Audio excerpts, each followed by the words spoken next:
it just gets more egregious, right? These things have been going on a long time. The stand your grounds. I mean, there are a lot of cases that are stand your grounds, but now it's gotten to the point where you add a Trayvon Martin to the equation, you add an Alexander to the equation, then it puts a microscope on the fact that the details, devil's always in the details of this law, problematic. Yeah. Problematic. What happened to Castle Doctrine? Why wasn't Castle Doctrine enough? Right? Why did we have to go to the point of, you know what? You can shoot them anywhere if you're afraid. Right. And yeah, reasonable person standard, but you don't know what's going on inside of my mind. As we try to invest in infrastructure, in education, in child welfare, in other issues in the state, hopefully we're doing it with a keener eye toward making sure that we don't add costs that we don't have to add. And I think that is a great question. I was thinking that as well. Like, you know, maybe part of the difference is there's money there, and years prior to your presidency, there's been this big hole where there wasn't money there. But when there's money, it sort of has to make you think that coming out and leaving, when we talk about what will people think about us or you as a leader, do your priorities sort of stand out now that there is money in the budget and things that you can make decisions on? Charlie Crist has, his name recognition is off the charts. Right.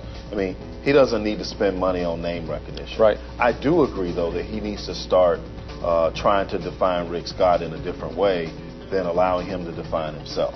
But that's you know, actually a very good point. I have one exception to that. I think Gwen Graham wins that race. I That would think be it's exciting. close. I think it's close. Yeah. But I think Gwen Graham wins that race because I think when you talk about Sutherland, I think you have to look at the fact that he was willing to shut down Congress. I also think now the conservative Democrats and the yellow dog Democrats in the Panhandle actually have somebody who they know where she comes from. Yeah. Right?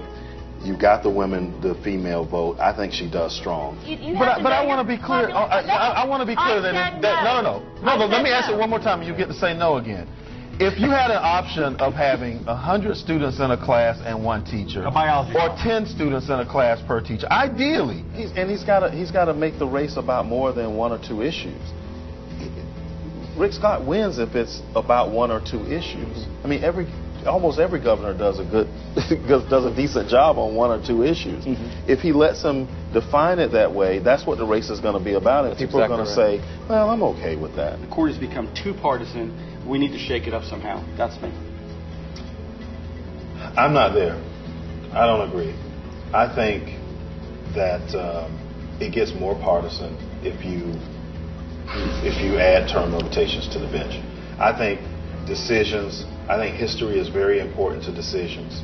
And I think that when you get to that level, you have to actually live that experience, because you're making decisions that will affect the state, the country, even the way we deal with the world.